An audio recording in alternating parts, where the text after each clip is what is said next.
From the producers of This Is Chuck Darwin, we're pleased to present This is Dr. Jonathan Marks, Tales of a Marxist. Oh, no, not that one. Not that one either. Yep, that's the guy. That's the only Marxist who matters. But just who is Dr. John Marks? Oh, John. Who is John Marks? Well, an incredible, enthusiastic supporter of the life of discovery. He's funny. A wonderful mentor and friend. He's thoughtful. He's well-read. He's a good writer. John is one of a kind. Also the snarkiest, funniest, and probably one of the best well-read people I've ever met. He's a good friend. Based on his book, Tales of Ex-Apes, we know John's not an ape, though we're not entirely sure he's not Bigfoot. Oh, wow. Okay, he might be Bigfoot. Oh, wow. Yeah, I wasn't ready for this. He's also a hell of a singer. So tell me, why should it be true that I get a kick out of you? My name is John Marks, and I'm an entirely law-abiding citizen. John came into the world like he'll go out, bald and beautiful. He was born a child in the Bronx. He ran the mean streets of New York City with an iron fist. Nobody knows just how many bodies were buried in his sandbox. In 1959, the Marx family moved to Puerto Rico, where John worked undercover for the CIA for a few years. After the Cuban Missile Crisis, however, the family moved back stateside. John's grandmother instilled in him his love of musicals, and she arranged for his first TV appearance on the Sandy Becker Show. There he performed his favorite soliloquy, Richard III's "Now is the winter of our discontent." Can you believe he still fits in that suit? You shouldn't, because he can't. John went on to attend the prestigious Horace Mann High School in New York City. There his eyebrows and love of science blossomed. Graduating in 1971, John won the lottery and didn't have to go to Vietnam. John went off to Baltimore to study at Johns Hopkins and experimented with a various slew of looks. This one, well, let's just keep moving. For graduate school, John giddy up to Tucson, where he studied genetics at the University of Arizona. To assimilate to this rough-and-tumble frontier town, John embraced his inner rhinestone cowboy. Is that an ascot or a bandana? Well, there, John fell in with a ragtag crew of archaeologists who were just starting the Garbage Project with Bill Rathje. The Garbage Project also had a softball team, and they desperately needed a shortstop, which, coincidentally, was John's natural position. According to eyewitness and colleague Susan McCombie, he was fast and had a good throw to first. But just who was the culprit who roped him into this filthy mess? Since I became a participant in Rathje's Garbage Project, I think I was an influence to get John to come along and play on the Garbage Project softball team. After finishing his master's in genetics, John quickly moved to the anthropology department at the University of Arizona. John went on to study chimpanzee chromosomes for his dissertation. John became so cool, even members of his cohort dressed as him for Halloween. Oh, I think she really nailed the brows. He was beloved by many in the department, except one. Let's just call her Mary Ann Murfberger. Dr. Murfberger had a lot of say in whether or not John graduated, and so a struggle commenced. And our producers tracked down this artifact. Here is a 1983 copy of the Chichi-Mecca graduate newspaper. It was the birth of the new Marxist movement. It was the fight to get John his Ph.D. They even were peddling merch, like mud flaps, T-shirts, license plates. These Marxists were smart. They used the hate against John to fundraise for a big party. They placed 3 cups in the anthro department. One said save John, the other dump John, the last kill John. It was 10 cents a vote, and folks, they were able to fund a party with what they made. This new brand of Marxism has since spread across the United States and has roots in St. Louis, New York, and Madison, Wisconsin. John also has fans in higher places. Theologians have always asked if I was a Marxist, and I'm like, dude, I'm a John Marxist. All right, fuck you, I thought it was funny, crucify me. After receiving his Ph.D., John spent 3 years as a postdoc in the genetics department at UC Davis. Thanks to a killer recommendation, John landed an interview at Yale with primatologist Allison Richard. He nailed it and got the job. John's decade at Yale was tumultuous. He really struggled to develop a fashion sense. He also developed an interest in social processes and the roles of science, and he began to speak out against scientific racism and colonialism in physical anthropology, and scientific fraud at Yale. Shortly before leaving Yale, he met Peter, and they got married and moved to Berkeley. At Berkeley, John immersed himself in science studies, though on his first week on the Berkeley scene, John found himself in some hot water. The Daily Californian, the UC Berkeley newspaper, this is from September 5th, 1997, and you made the front page because apparently you pissed off a student who complained and went higher up. Professor, you probably pissed off a few students, and probably students that needed to be pissed off, so. Professor rebuked for remarks. Comments about Diana caused students to complain. The students' objections included an accusation that Marx made insensitive comments about the death of Princess Diana, and also that he used excessive foul language in his Anthropology 114 lectures. For example, the student said Marx called 17th century British scientist Isaac Newton an asshole. The media, Marx said in the lecture, is disproportionately emphasizing the fact that Diana's children will grow up without a mother. He said that because the princess's children went to boarding school, they hardly ever saw her when she was alive. While at Berkeley, John was particularly tickled to be able to hang out with Dr. Sherry Washburn, and to have inherited Washburn's intro course at Berkeley to teach, after getting fired from Berkeley. And so John and Peter were on the move again, this time to Charlotte, North Carolina. John and Peter arrived in 2000 and were finally able to settle down. At UNC Charlotte, John's career flourished. His book, What It Means to Be 98% Chimpanzee, won awards, and having finally tasted success, he wrote several others, like Why I'm Not a Scientist, perhaps the worst titled book in the field of science studies. John also wrote The Alternative Introduction to Biological Anthropology, Is Science Racist?, Tales of Ex-Apes, cover art by the late, great Michel Besançon, and Why Are There Still Creationists? And who could forget Understanding Human Diversity? John has also won a First Citizens Bank Scholars Medal and marched as University Marshal in 2012. As for TV appearances, John is no slouch. That Sandy Becker Show appearance was just the tip of the iceberg. There was the Jim Ferguson Show in the early 80s. Check out those cowboy boots. And many other appearances for UNC Charlotte. And how could we eliminate his crappy TEDx talk entitled, You Are Not an Ape, Now Put Down That Turd and Get Back to Work? Folks, it's my number 2 favorite TED Talk. John's hilarious and no-nonsense approach to, well, pretty much everything has gained him many fans, admirers, and friends. John Marks like this! I win! Yay, John Marks! Some foes, but haters gonna hate. And now that John Marks is moving into retirement, these friends have some thoughts. How has John been an inspiration? Okay, set the scene.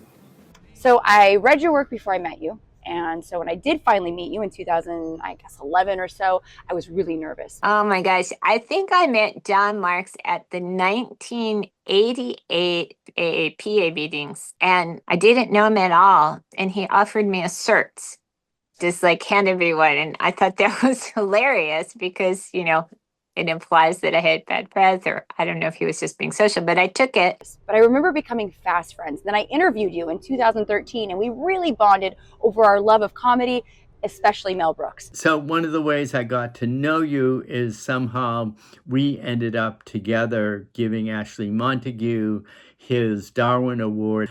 We took Ashley out to lunch. We took a picture with him for posterity's sake, and we had a good time. Retirement? What the fuck? How can it be that you're retiring? I find it hard to believe that you'll actually retire, but I've known John Marks since about 1989 when he taught me anthropology at Yale. I first met John in 2015. So I'd met with my undergraduate mentor, Linda Wolf, and she said, you're going to go to UNC Charlotte. You don't have a choice. You're going to work with Jonathan Marks because he, quote, knows everyone, and that'll make your life much easier. John and I have known each other for over 50 years. I'm so grateful for our almost 46 years of friendship. That number seems wrong, but it's not. We met when we were 18.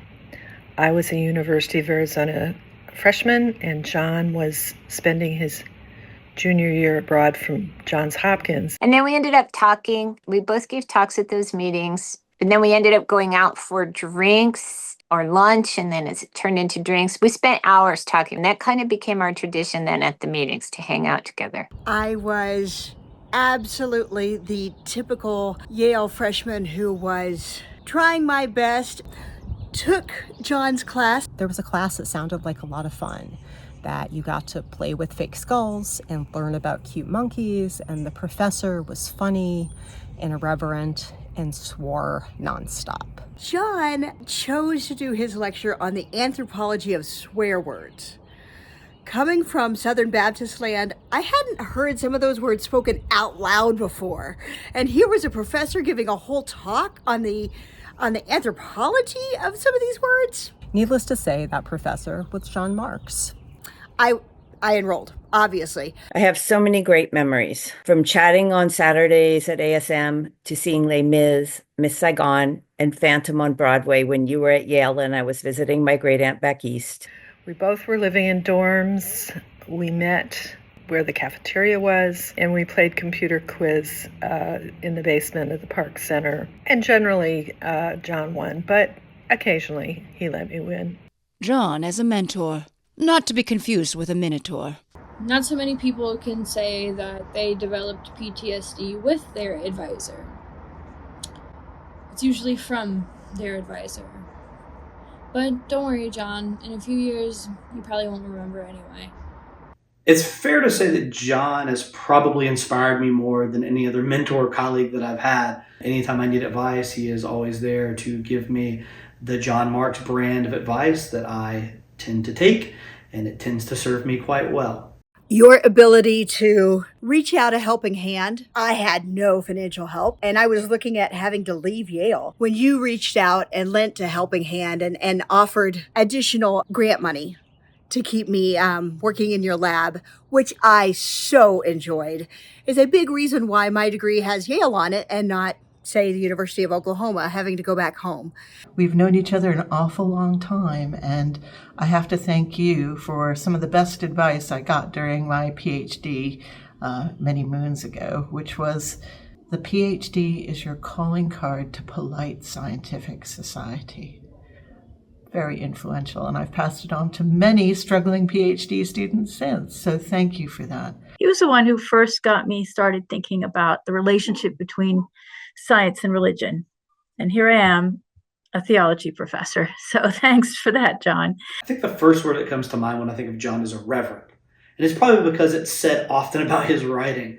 But actually, I think a better word to describe him would be compassionate. His approach to scholarship, certainly his approach to mentoring, leans heavily into that. Now, he certainly approaches it with the wit and humor that being irreverent requires, but it's coming from a place of compassion. Part of my education and mentorship with John overlapped with the onset of COVID. And considering he was an undergrad during the 1918 Spanish flu pandemic, we really looked to him for answers. You have been such a source of support and encouragement. You've always had my back, and anytime I came to a meeting, I would see you and I would feel at ease and at home. What a wonderful mentor you've been to me, and how unfailingly generous you have been to me and to my family. That all jokes aside, and all that being said, you were integral to my confidence, to my motivation into wanting to be an anthropologist, but also that I could be one. We can't underplay how significant it is that John has shown us how to write and how to speak in ways that engage people, that draw them in, that are snarky, funny, a little bit absurd sometimes. I think my favorite John Marks book is a more recent book why are there still creationists? While it's not the book that's had the biggest scholarly impact on me, I think it is a book that is incredibly timely. It's even more relevant today than it was when it was published a few years ago. From my bookshelves, a few classics. This was signed by you to me in 1997. It's probably when we first met. I think that's when you got to Berkeley. To Katie McKinnon with best wishes, John Marks. I got really interested in human diversity, and who else to really focus on and read up on was the young John Marks, who had written this amazing book called Human Biodiversity, kind of in his, I don't know, early 30s or something like that. Kind of really incredible that you did that, John. And you've continued to be just an amazing writer ever since. I really thought his human biodiversity book was really, really good. And at a time before, people weren't talking about human diversity. I thought that was really interesting. So that was 1997. And then we got to be friends. And then this is how you inscribed books later. This is the classic, What It Means to Be 98% Chimpanzee. To Katie McKinnon, scholar, colleague, babe. All the best, John Marks. It's a great question to ask. What does it mean to be 98% chimpanzee? The data, the analysis, the content, and the intent are incredibly robust, and the outcome is powerful. He writes very, very quickly and prolifically, and to some degree, independent of what he's writing about, the fact that he spends a lot of time writing is inspiring. It makes me think that I can do it too. And again, I hear all the time, we never see you and John Marks in the same room. Dude, we're not the same person, okay? Get over it. We're not. John Marks has published so many books. I've only used ghostwriters. What is it like to witness a John Marks talk? I learned a truly amazing amount of things. His talks filled the room to standing room only. I mean, people would be standing in the doorway trying to get in because John was giving one of his, entertaining and pretty critical in the sense of critiquing other people's claims, one of his talks. And that was notable because most people at that stage of career don't command standing room only 15-minute meeting talk slot. The so many different occasions when you told it how it is at AAPA meetings and made so many physical anthropologists squirm when they really needed to. You will call folks out on their idiocies, their racisms, but you do it in such a funny way. People listen to John because he's fun to listen to, and people listen to John because he's got a lot to contribute. And he's usually right. You have one of the most incredible senses of humor I have ever come across, and I've so enjoyed it. As everyone knows, John is really funny. Even if you don't want to give him the satisfaction of laughing at his jokes, it's really hard not to laugh. 2, I think, is the number of wildly inappropriate stories you've told in front of my children. And even lots of his jokes are in bad taste. Like they're things that I would never say. I would never even think some of them. It's not the direction my humor goes. And I never want to reinforce his humor in that way, but sometimes you just can't not laugh. Better grab your barbecue sauce. We're about to roast him. Frankly, John, it's bananas that you're retiring. John's getting to be so mellow, in his old age. He's mellowing out a lot. So, and I think that is apparent in his appearance as well as in his behavior. The things that I also remember learning were the myriad of creative ways that one can use the word fuck. I think John uses it in the positive and the negative. Something can be fucking stupid and it can also be fucking amazing. At the end of the day, even though I was saying how funny John is, I think I'm actually funnier than he is. And I picked you up at your incredibly messy apartment in Yale. Thank God you have women around you to take care of you now because you really need it desperately.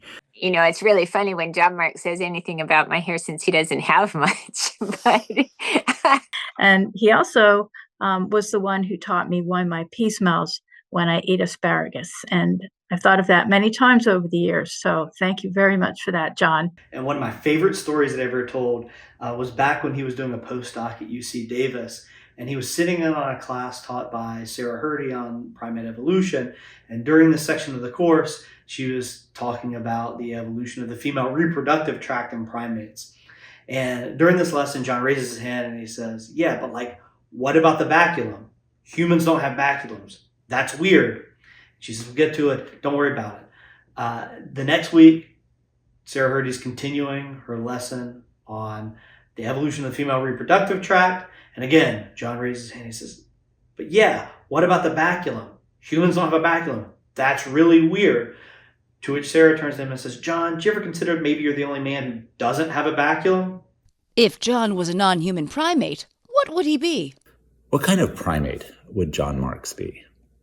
As a primate, what would it be? And what I want to say is it would be a primate with a baculum. When I think of John actually as a primate, I think of him as a callitrichid. And I know it's strange. And it's not just because he has his little tufts of hair on the top of his head. Well, I immediately want to say red-faced wakati, but let's not go there because that's not actually the kind of primate he'd be. Callitrichids are really family-oriented. And I don't know if, that's a side of him that not everybody knows. Given all the range of primates out there, clearly John Marks is a human being. Tips for retirement. You're retiring. As we're all thinking, what the actual fuck? I think John has given a lot of thought to his retirement. And I think that he's right to retire before people want him to. I think that's always a better strategy.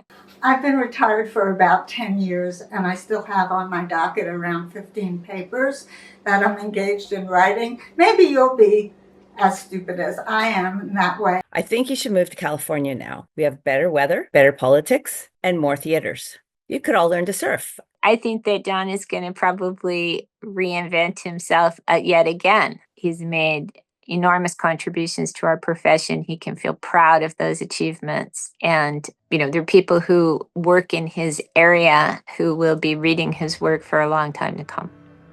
A fond farewell. So, John, I can honestly say I love you. I hope that we continue to stay in touch. And I'm going to smack you around if that's not true. Okay, you heard it from me. Serious note, you have been one of the most remarkable and productive and inspirational scholars in our field, and we all love you, and that is true of me as well. And I want to say happy retirement. Happy retirement.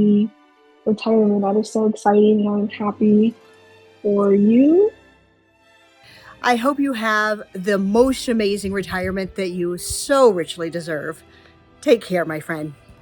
And I thought deeply about what I should say to congratulate you and to usher this next chapter of your life. And not because your recently authored letters of recommendation for me, and definitely not because you pay me to edit your Wikipedia page on a monthly basis. I mean, I don't really want to say thank you to John because his retirement isn't going to have any impact on my friendship with John. I think if anything, he'll just be more available. And it's definitely not because you send me a monthly retainer so you can send me videos and pictures of AI and say, is this AI? Because you're not sure if it's AI or not, and you do spend a lot of time on Facebook, so you're just trying to keep up with what's hip. I will miss seeing the wonderful multiple choice questions that you write and post on Facebook, but I hope that retirement will be wonderful for you in so many other ways. I wish you all the best. Have a fantastic retirement. Take care. Have a great time. Lots of love. Bye-bye. Thank you for being a great friend. Congratulations on an amazing, really, really impactful career. I wouldn't be able to think the way that I think or know the things that I know if it hadn't been for your brilliance and your writing. So congratulations. I love you. Thank you very much for all of that. And have a wonderful retirement. I know you will, and you deserve it. So happy retirement, John. So thanks and happy retirement. I'm not saying thank you. I'm not saying goodbye. I'm just going to say, well, good. Now you'll have more time to read my things and give me feedback and talk when I need to. And, it's all about being available. You're one of a kind force, and we're also lucky to have known you and to be known by you. I wish you the best as life has to offer. Congratulations and good riddance.